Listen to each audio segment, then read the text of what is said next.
Hello बच्चों, चलो आज मैं आप सबको आपके हॉलीडे होमवर्क में हेल्प करती हूँ। किस तरह से आपकी छुट्टियां स्टार्ट हो गई हैं, बहुत मजे कर रहे हो ना आप। लेकिन मजे के साथ साथ जो हॉलीडे होमवर्क मिला है उसकी भी थोड़ी सी टेंशन है कि कैसे करना है। तो क्यों ना कुछ ऐसा तरीका ढूंढा जाए कि फटाफट से हमारा हॉलीडे होमवर्क भी हो जाए और हम मस्ती भी कर लें। तो चलो मैं यहाँ आपकी थोड़ी सी हेल्प कर देती हूँ। तो जो जनरल इंस्ट्रक्शन दिए हुए हैं मैम ने पहले उनको समझ लेते हैं। इसमें एक्चुअली मैम ने कहा है कि आपको हॉलीडे होमवर्क के लिए एक 100 पेज की सेपरेट ईच सब्जेक्ट, यानी कि हर सब्जेक्ट के लिए आप 5th क्लास में हो ना, तो आपके पास अभी 4 सब्जेक्ट हैं, ठीक है। 4 सब्जेक्ट हैं तो आपको 4 नोटबुक लेनी है 100 पेज की, जो समथिंग 12 या 20 रुपीज की आ जाएंगी, ठीक है। तो 4 नोटबुक लेनी है और क्या करना है, आपको उनको कवर करना है। जैसे आपकी जो 4 नोटबुक है आपकी सब्जेक्ट की, हिंदी, इंग्लिश, मैथ, ईवीएस, तो मैथ का आपका जो कलर है वही आपको मैथ की हॉलीडे होमवर्क की कॉपी पे करना है। ईवीएस का जो कलर है ईवीएस की नोटबुक पे वही आपको हॉलीडे होमवर्क की कॉपी पे करना है। मतलब आपको जो जो आपकी कॉपी पे सब्जेक्ट पे कवर है वही आपको हॉलीडे होमवर्क की कॉपी पे करनी है। वही यहाँ पे लिखा हुआ है कि separate holiday homework notebook of 100 pages for each subject should be made which will be used for holiday homework.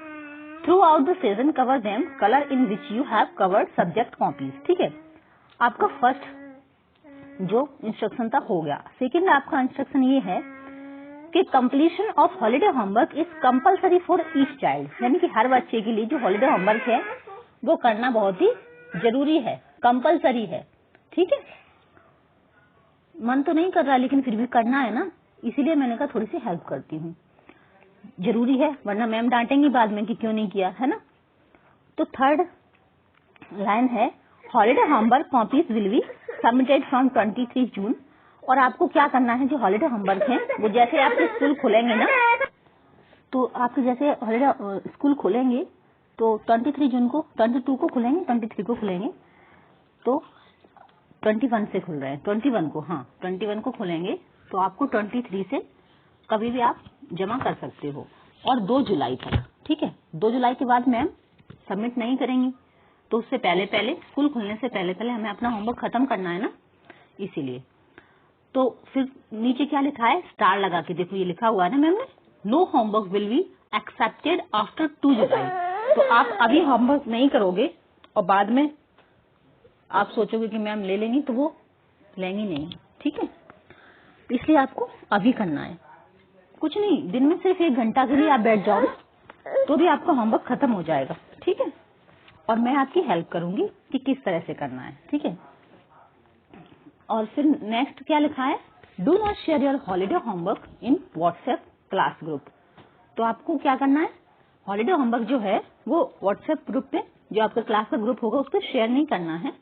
क्या करना है, सीधा आपको स्कूल में खुलने के बाद मैम के पास ही सबमिट करना है, वही चेक करेंगे, ठीक है।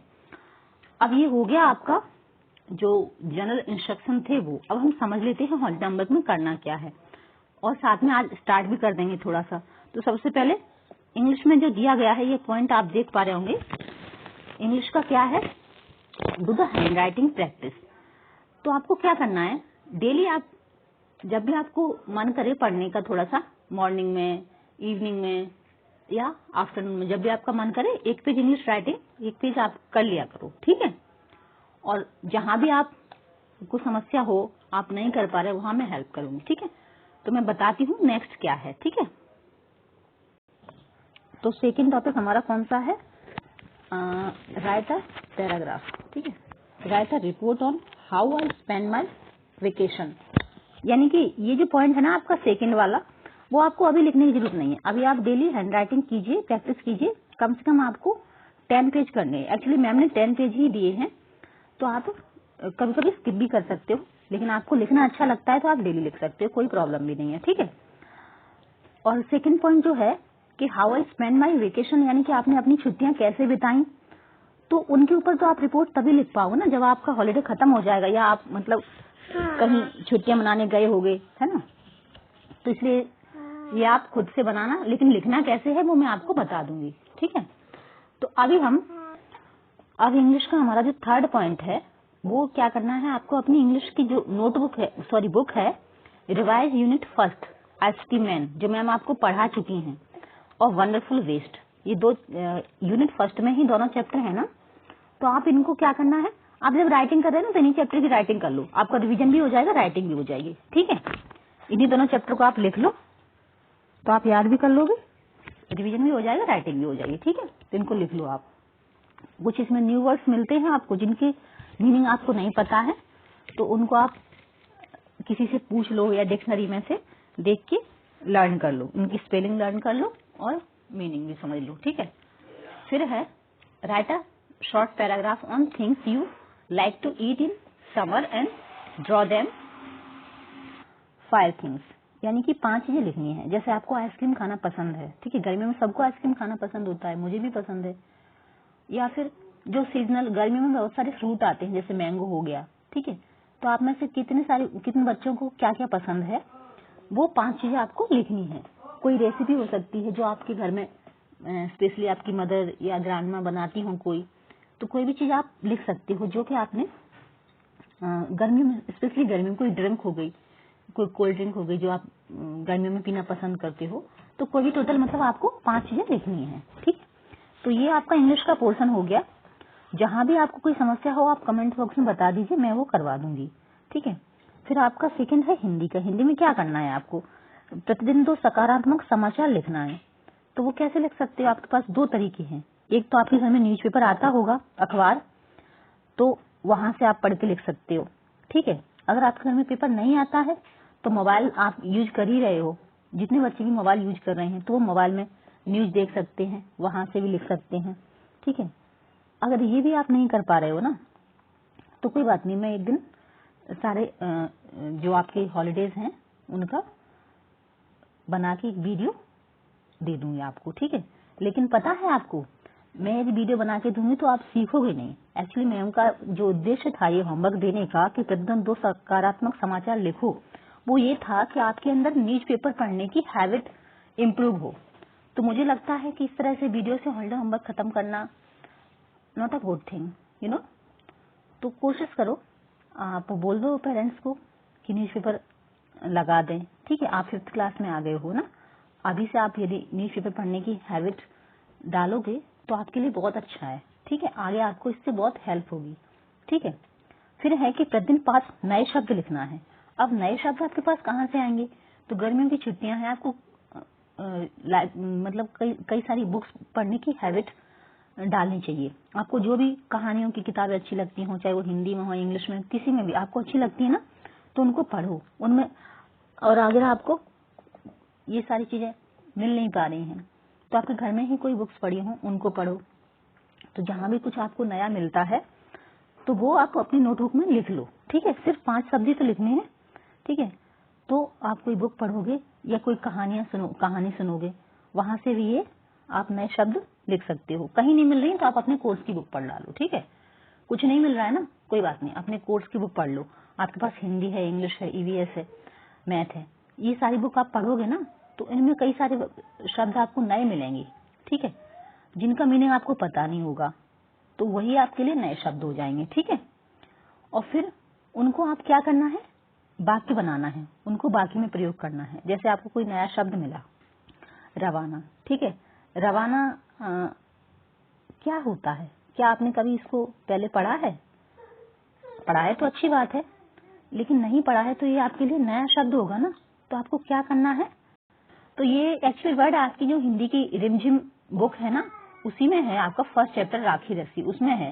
तो आप अपनी बुक पढ़ोगे ना तो उनमें आपको इस तरह के कई सारे शब्द मिल जाएंगे और फिर इनको आप वाक्य में प्रयोग करना है। जैसे मैं उनको रवाना करके आ गया, अपनी बुआ को रवाना करके आ गया, मतलब आप किसी भी तरह से बना सकते हो, आपको जैसे भी अच्छा लगता है। ठीक है, फिर नेक्स्ट है आपका, फिर नेक्स्ट था ये वाक्य बनाने के बाद थर्ड पॉइंट था कि अपने प्रिय, तो अपने प्रिय के बाद क्या था, त्योहार का चित्र बनाकर 10-15 पंक्तियां लिखो। तो आपका जो फेवरेट कोई भी फेस्टिवल हो उसका आप एक ड्राइंग करो और फिर उस पर 10-15 पंक्तियां लिखो।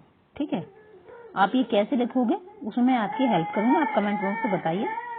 ठीक है, लेकिन लिखना आपको ही है, क्योंकि हॉलिडे होमवर्क हम खुद से करेंगे तो हम कुछ नया सीखेंगे, है ना। लेकिन करना कैसे है उसमें मैं आपकी हेल्प करूंगी। फिर है भारत के विभिन्न राज्यों में मनाए जाने वाली फसलों के त्योहार के बारे में पता करो और लिखो। तो ये त्योहार मैं आपको बता दूंगी, लेकिन एक्चुअली क्या है, ये सारा जो होमवर्क है ना, वो आप यदि अपनी जो बुक्स है ना उनको पढ़ोगे तो आपको खुद समझ में आएगा, क्योंकि ये आपकी बुक का ही है। ठीक है, तो मुझे लगता है आप जितना ज्यादा हो सके अपनी बुक्स को रीडिंग करो और उनकी हैंड राइटिंग लिखो, हिंदी में भी और इंग्लिश में भी। ठीक है, जितना ज्यादा हो सकता है रीड करो। ठीक है, और फिर उसके बाद है आपका, फिर नेक्स्ट क्या है आपका,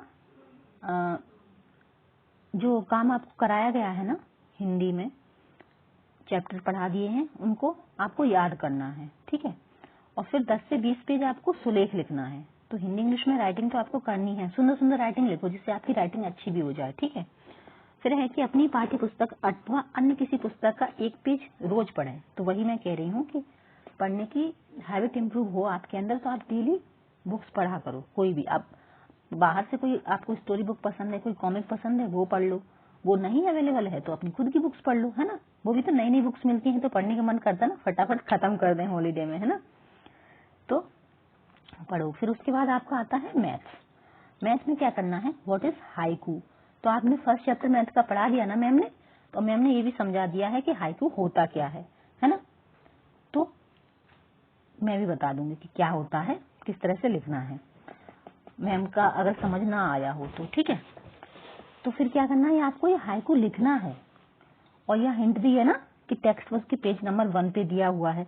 तो आप अपनी मैथ की बुक ओपन करोगे ना तो उसका जो फर्स्ट पेज है वहीं आपको हाइकू का मीनिंग भी मिल जाएगा, हाइकू का जो पोएम होती है कि किस तरह से होती है वो भी मिल जाएगा। ठीक है, फिर आपका नेक्स्ट है, तो देखो नेक्स्ट चैप्टर पे जाने से पहले मैं आपको हाइकू ही दिखा देती हूँ क्या है। तो ये आप देख पा रहे हो ना, आपकी ये मैथ की बुक है ना, deep under the sea the lovely coloured fish swimming peacefully. तो ये जो आपको 3 लाइन दिख रही है ना, ये क्या है, यही हाइकू है। ठीक है, this special poem is in 3 lines is called a haiku. ठीक है, तो ये हाइकू है जो 3 लाइन की पोएम होती है। तो such poem about nature are popular in Japan. तो ये इस तरह की जो पोएम होती है ना वो जापान में बहुत फेमस होती है। लेकिन आपको तो ये समझना है कि ये हाइकू है।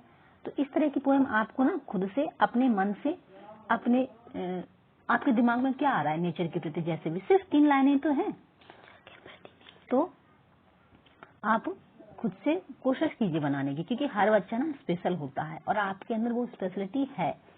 तो आप भी ना बहुत स्पेशल हो, आप थोड़ा सा ट्राई करोगे ना। 2 एग्जाम्पल यहाँ पे दिए हुए हैं, जैसे फर्स्ट है deep under the sea the lovely coloured fish swimming peacefully, और दूसरा एग्जाम्पल है the lake calm smooth still a fish jumps up and returns ripple shake the lake. तो ये भी 3 लाइनें हैं, 2 एग्जाम्पल यहाँ पे हो गए। तो इनमें आप ऑब्जर्व करो, देखो, समझो, आपके पास आपकी मैथ की बुक है, आप इनमें क्या चीज कॉमन देख रहे हो।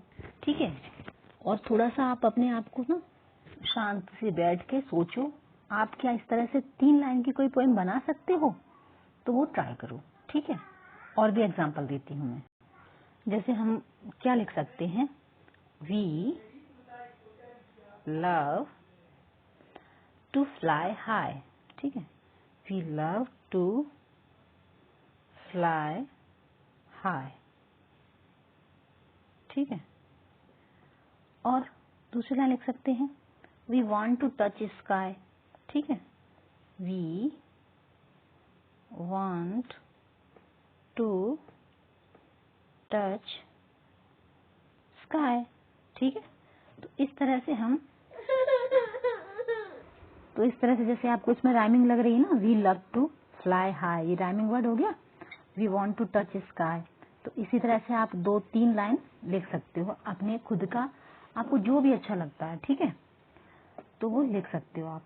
ठीक है, फिर आपका नेक्स्ट है, तो हाइकू के बाद फिर क्या था हमारा, draw objects of the following shapes seen at home surroundings. तो आपको क्या करना है, कुछ ऑब्जेक्ट्स ड्रॉ करने हैं जो यहाँ शेप दी गई है। जैसे ट्राइंगल है तो ट्राइंगल शेप की आपको 3 ऑब्जेक्ट्स ड्रॉ करने हैं, और रेक्टेंगल शेप के 5 ऑब्जेक्ट्स ड्रॉ करने हैं जो आपको अपने घर के आसपास दिखाई देते हैं। ठीक है, आप घर में देखते हो, आसपास देखते हो।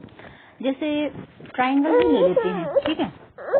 ट्राइंगल से आप बर्थडे तो सभी मनाते होंगे ना? नहीं, बर्थडे मनाते हो तो आपका जो कैप होता है ना, बर्थडे कैप, वो कौन से शेप का होता है? ऐसा ही होता है ना? तो वो आप देखते हो, ट्राइंगल हो गया। और दूसरी चीज सबकी फेवरेट, आइसक्रीम, सब खाते हैं ना? ये भी तो आपको देख रहे हैं ना, ये ट्राइंगल शेप की है ना, ऐसा ही तो होता है ट्राइंगल।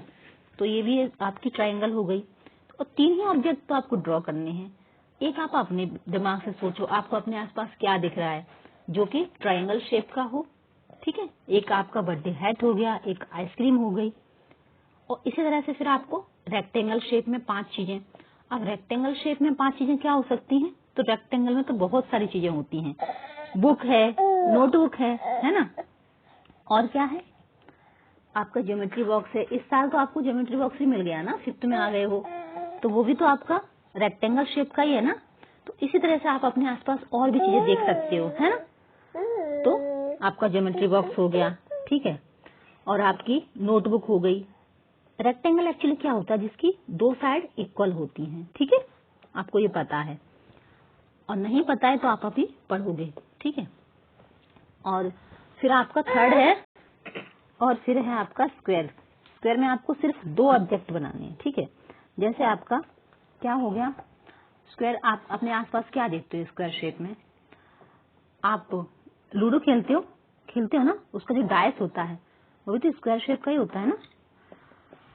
और क्या होता है आप सोचिए। और अगर किसी घर में टाइल्स लगी हुई हो, किसी ने देखी हो, टाइल्स का शेप जो होता है स्क्वायर ही होता है ना। फिर 3 ऑब्जेक्ट आपको सर्कुलर शेप में, यानी कि गोल। गोल तो सबको पता है, मम्मी की बिंदी गोल, रोटी गोल, है ना। इतनी सारी चीजें जो हम रोज देखते हैं, थाली गोल, ठीक है। और यही सारे, तो ये हमारे 2 टॉपिक हो गए। इसके बाद थर्ड में कल बनाऊंगी, क्योंकि वीडियो काफी लंबा हो गया, आप भी बोर हो जाओगे, इसलिए आज इतना ही कर लो, ठीक है। 1 पेज हिंदी राइटिंग कर लो, 1 पेज इंग्लिश राइटिंग कर लो, और ये जो मैथ में है ना, मैथ में ऑब्जेक्ट्स बना लो, ठीक है। तो आपके तीनों सब्जेक्ट कवर हो जाएंगे। और ईवीएस, हाँ ईवीएस का भी थोड़ा सा बता दो, क्योंकि आप डेली ना 4 सब्जेक्ट लेके चलोगे ना, सारे सब्जेक्ट थोड़ा टच होते रहेंगे ना, तो आपके लिए अच्छा है। तो चलो ईवीएस में भी थोड़ा सा बता देती हूँ। तो आप ईवीएस में क्या करेंगे? आपका जो फर्स्ट चैप्टर है ना, कलविलिया डांस का, उसका एक वीडियो देख लीजिए, और उसमें आपको क्या स्पेशल दिखाई देता है, उस पर कुछ लाइनें लिखिए, ठीक है। तो आपका ईवीएस का भी थोड़ा सा हो जाएगा। तब तक आपको जितना भी समझ आया है उतना कर लीजिए। समझ में नहीं आया तो आप कमेंट बॉक्स में कमेंट करके बता सकते हैं कि आपको किस तरह की हेल्प चाहिए, ठीक है। लेकिन हॉलीडे होमवर्क बच्चों को खुद से करना चाहिए, तो यही मैं सलाह दूंगी। और मैं आपकी जितनी भी जरूरत होगी उतनी हेल्प करूंगी, ताकि आप सीखें भी नई नई चीजें, है ना। तो मिलते हैं नेक्स्ट वीडियो में, तब तक के लिए धन्यवाद। आपको वीडियो पसंद आया हो तो लाइक कीजिए, और आप अपनी जो आपकी फ्रेंड हैं जिनको भी परेशानी हो रही है उनके साथ भी शेयर कर देना ये वीडियो, ताकि उनको भी हेल्प मिल जाए थोड़ी सी, ठीक है। और कमेंट बॉक्स में कमेंट करके बता देना, तो मैं आपको उस तरह से हेल्प कर दूंगी, ठीक है। Okay, thank you so much.